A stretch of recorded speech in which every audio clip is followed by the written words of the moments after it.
घरोघरी मातीच्या चुली मालिकेच्या आजच्या भागामध्ये खूप छान आता गोड परफॉर्मन्स झाल्यानंतर त्यानंतर परत आता सारंग आणि शर्वरी दोघी आलेले असतात। तेव्हा आता शर्वरी म्हणते की आपण ऋषिकेश दादा आणि जानकी वहिनीचा वर्तमान बघितला, भूतकाळ बघितला, आता आपण भविष्यकाळ ही बघूयात की। तेव्हा आता सारंग म्हणतो की आणि हा परफॉर्मन्स सादर करण्यासाठी येत आहेत आपल्या सगळ्यात लाडके ज्येष्ठ नाना आणि आई। तेव्हा आता त्यांचं नाव ऐकताच इथे ऋषिकेश आणि जानकी थक्क होतात। तर त्यानंतर आता नाना आणि सुमित्रा दोघे आता डान्स करण्यासाठी पुढे आलेले असतात। नाना आणि सुमित्रा या दोघांनी आता एक लाजरा साजरा मुकडा या गाण्यावरती भन्नाट असा परफॉर्मन्स केलेला असतो आणि त्यांचा डान्स बघता क्षणी आता ते दोघे इतके रोमॅन्टिक डान्समध्ये गुंतलेले असतात। खूप छान असा डान्स ते सादर करत असतात। तेव्हा ऋषिकेश, जानकी, घरातले सगळेच जण त्यांना पाहून खूप खुश होतात।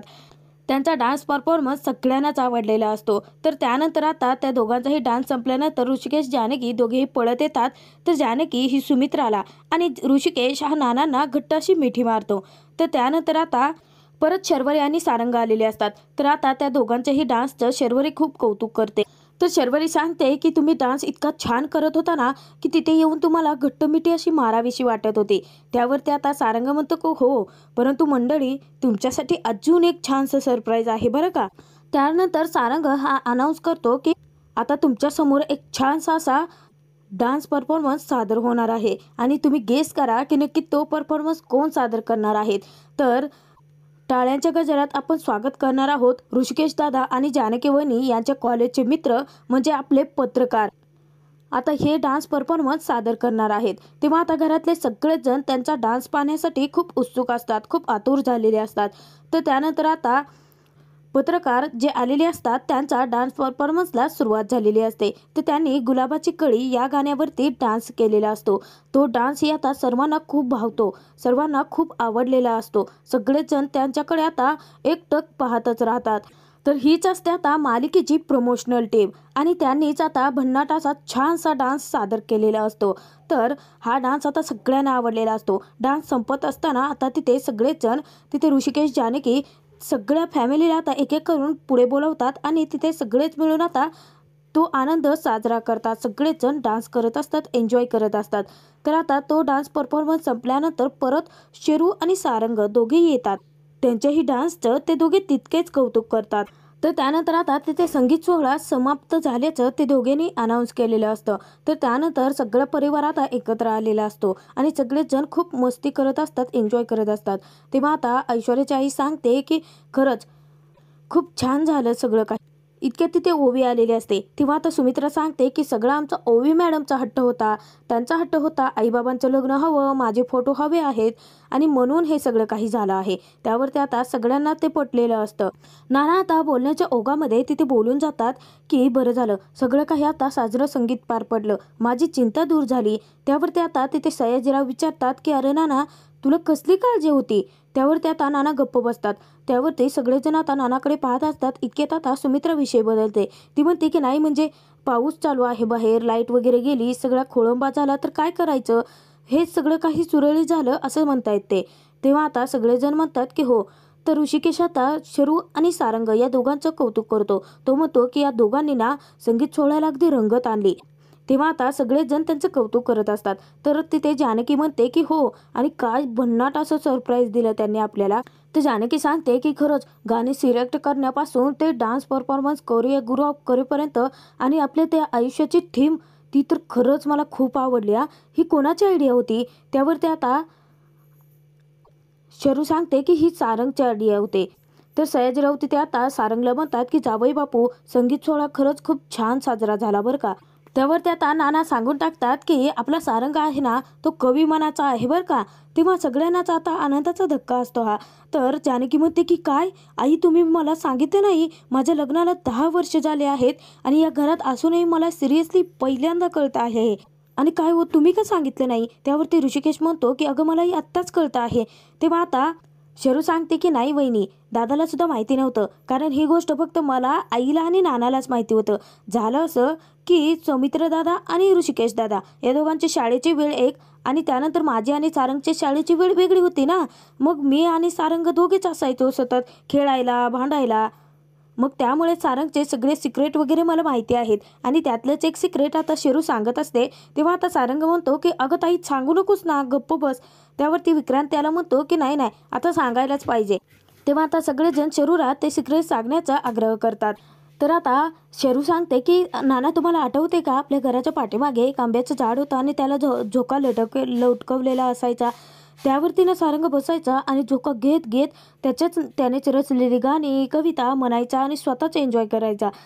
त्यावरती सगळेजण खूप खुश होतात. तर विक्रांतने तिथे भन्नाट अशी आयडिया काढलेली असते. तेव्हा आता विक्रांत म्हणतो की अगं शरू, मग आपण एक काम करूयात, आपण ना एक मैफिल छानशी अरेंज करूयात की ज्याच्यामध्ये आता आपण सारंगची गाणी वगैरे, त्यानंतर आईंची गाणी, सारंगच्या कविता हे सगळं काही करूयात ना, म्हणजे सगळ्यांना कसं खूप छानही वाटेल. तेव्हा आता सुमित्रा म्हणते की अहो जाऊया बापू, काहीतरीच काय, मला गाणी आवडतात परंतु सगळ्यात छान तर माझी आई गाते.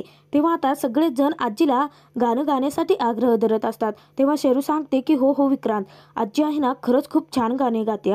तर नाना सुद्धा आता आजीला गाणं म्हणण्यासाठी आग्रह धरतात. तोपर्यंत आता इकडे नीच ऐश्वर्याच्या वेगळ्याच कारस्थानाला सुरुवात झालेली असते. तिने आता वेगळ्या नंबरवरून ऋषिकेशला फोन केलेला असतो. ऋषिकेश जेव्हा तो नंबर पाहतो तेव्हा त्याच्या लक्षात येतं. तर त्यानंतर ऋषिकेश आता जानकीला इशारा करतो आणि मध्येच आता फोन रिसीव्ह करण्यासाठी उठून जातो. तर तोपर्यंत आता तिकडे आजी सांगते की सुमित्राचा जन्म झाल्यानंतर हे गाणं मी गायले होते आणि हे गाणं मी ओवीला सुद्धा नक्की शिकवणार आहे. तर क्षण आला भाग्याचा हे गाणं आता ती गात असते. तोपर्यंत ऋषिकेश बाहेर येतो. ऋषिकेश आता खूप चिडलेला असतो. तो म्हणतो की हॅलो कोण आहात तुम्ही, सतत मला फोन करता आणि बोलत का नाही आहेत. तेव्हा आता त्याच्या पाठीमागेच ऐश्वर्या उभी असते. तर त्यानंतर ऐश्वर्या मुद्दाम आता फोन कट करते. तेव्हा आता ऋषिकेश खूप पॅनिक झालेला असतो. तर त्यानंतर तो तिथून निघून जातो. तेव्हा ऐश्वर्या म्हणते की ऋषिकेश, आता मी सगळ्यात मोठा बॉम्ब फोडणार आहे तुला सगळं खरं सांगून. इतक्यात आता तिथे सयाजीराव येतात आणि ऐश्वर्याचा हात पकडून तिला थांबवतात. तेव्हा आता ऐश्वर्या चिडलेली असते. ती तिथे सयाजीरावांना म्हणते की दादा मला सोडा, मी आता त्या ऋषिकेशला सगळं जाऊन सांगणार आहे. त्यावरती आता सयाजीराव सांगतात की आता काय सगळं त्याला खरं सांगून तू स्वतःच्या पायावरती कुऱ्हाड मारून घेणार आहेस का. हे बघ, मी तुला हजारदा सांगितलं आहे की राजकारणात समोर कधी यायचं नाही, तर दुसऱ्याच्या खांद्यावरती बंदूक ठेवून कायम चाप ओढायचा. त्यावरती ऐश्वर्या म्हणते की परंतु डॅडा. तेव्हा आता सयाजीराव म्हणतात की डॅडाचं सगळं बोलणं विसरले आहेस का तू, कायम आता नामा निराळे राहायचं आणि योग्य संधीची वाट बघून घाव घालायचा, आलं का लक्षात. तर त्यानंतर संध्याकाळी आता जेव्हा जानकी स्वतःच्या रूममध्ये असते इतक्यात आता पाठीमागून ऋषिकेश येतो आणि गुपचूपणे हळुवारपणे येतो जानकीला मिठी मारतो. तेव्हा आता जानकी म्हणते की अहो तुमचं काय चाललं आहे, आज संगीत सोहळ्यात पाहिलं ना, आपलं लग्नापासून ते म्हातारपर्यंतचा रोमॅन्स पाहिला आहे, मग अजूनही रोमॅन्स संपला नाही आहे की काय. त्यावरती आता ऋषिकेश म्हणतो की अरेच्छ, परंतु हे सगळं तर तुला खूप जास्त आवडतं ना. त्यावरती आता जानकी लाजते. तर त्यानंतर आता ऋषिकेश गजरा आणि चॉकलेट जे जानकीसाठी त्याने आणलेलं असतं ते तिला दाखवतो आणि म्हणतो की आज ना म्हणून तर पुन्हा प्रेम दाटून आला आहे. आणि त्यावेळी आता जानकी खूप खुश होते. तो गजरा आणि ते चॉकलेट हाती घेते. तर त्यानंतर आता जानकी त्या मोगऱ्याच्या फुलांचा वास घेते. तिला ती फुलं खूप आवडतात. तर त्यानंतर आता जानकी चॉकलेटचं रॅपर काढते आणि तेव्हा ती खाते. इतक्यात आता तिचं लक्ष ऋषिकेशकडे जातं. तेव्हा आता जानकी स्वतः न खाता ते चॉकलेट ऋषिकेशला भरवत असते. तर ऋषिकेश म्हणतो की नाही जानकी, मी तुझ्यासाठी घेऊन आलो आहे ना, मग तू खायचं पहिल्यांदा. आणि स्वतः ऋषिकेश आता जानकीला चॉकलेट भरवतो. तेव्हा आता जानकी म्हणते की वाव, खरंच मी खूप दिवसांनी खाल्लं आहे. आणि त्यानंतर जानकी स्वतः आता ऋषिकेशलाही चॉकलेट भरवते. दोघेही खूप खुश असतात. तेव्हा आता जानकी सांगते की आज संगीत सोहळ्यामध्ये आपला जो प्रवास, आपल्या आयुष्याची जी थीम दाखवली होती ना, खरंच ते सगळं पाहिल्यानंतर ना आपल्या जुन्या आठवणी जाग्या झाल्या. सगळं असं सरकन माझ्या डोळ्यासमोरून गेलं. तर त्यानंतर जानकी ऋषिकेशला सांगते की आज ना म्हणजे आपल्या घरच्यांवरती खूप प्रेम आहे हे आपल्याला माहिती आहे, परंतु आज आपल्या घरच्यांचं सुद्धा आपल्यावरती जीवापाड प्रेम आहे हे पुन्हा नव्याने अनुभवायला आलं. ऋषिकेश, आपण शेवटपर्यंत आपल्या घरच्यांवरती खूप प्रेम करणार आहोत. आपली ही नाती अशीच कायम जपत राहणार आहोत. तेव्हा आता ऋषिकेश म्हणतो की हो, आणि आई सांगते तसं की आपलं घर जे आहे ना ते आनंदाने भरलेलं गोकुळ आहे आणि हे कायम आपण जपणार आहोत. तेव्हा आता जानकी सांगते की हो, आपण आपल्या शेवटच्या श्वासापर्यंत आपले नाते कायम जपणार आहोत, त्यांना कायम असंच प्रेम देणार आहोत. तर त्यानंतर जानकी ही ऋषिकेशला गजरा माळण्यासाठी सांगते. तेव्हा आता जानकी विचारते की जमणार आहे का. त्यावरती ऋषिकेश म्हणते की हो, आणि वेळ आहे तोपर्यंतच माळून घेतो. त्यानंतर ओवी आली की कशी चिडवते माहिती आहे ना, त्यावरती जानकी हसायला लागते. तर त्यानंतर आता गजरा मारल्यानंतर परत ऋषिकेश हा जानकीला मिठी मारतो. तर दुसऱ्या दिवशी सकाळी लग्नाच्या घाई गडबडीत आता सगळं काही सुरुवात झालेली असते. तेव्हा सुमित्रा स्वतःहून आता गुलाबला विचारते की पाहुण्यांची सगळी व्यवस्था बघतोयस ना रे, काही कमी पडू देऊ नकोस त्यांना. त्यावरती आता गुलाब सांगतो की आई तुम्ही काळजी करू नका, मी सगळं बघतो आहे. तर त्यानंतर इतक्यात आता तिथे सारंग येतो. सारंग आता सुमित्राला विचारतो की कसा दिसतो आई मी. तेव्हा आता सुमित्रा त्याचं खूप कौतुक करते. त्याच्या डोक्यावरून मायेने हात फिरवते. तर इतक्यात तिथे ऐश्वर्या येते. तेव्हा ऐश्वर्याला पाहून सुद्धा आता ती सांगते की अगं तूही खूप छान दिसतेस हा. त्यावरती ऐश्वर्या म्हणते की हो, ह्यांचा चॉईस आहे हा. तर त्यानंतर आता सुमित्रा सांगते की अरे तुम्ही सगळे तयार झाला आहात, आपला ऋषिकेश तयार झाला आहे की नाही पाहून तरी ये. तेव्हा आता सारंग ऋषीच्या रूममध्ये आलेला असतो. ऋषिकेश आता तिथेच असतो. तेव्हा सारंगला ऋषिकेश विचारतो की सारंग कसा दिसतोयस मी.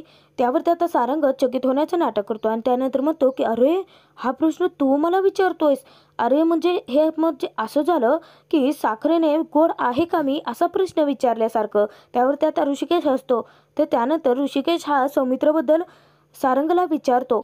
तेव्हा आता सारंग सांगतो की दादा मी त्याला आमंत्रण पाठवलं आहे आणि मला खात्री आहे की तो नक्की येईल.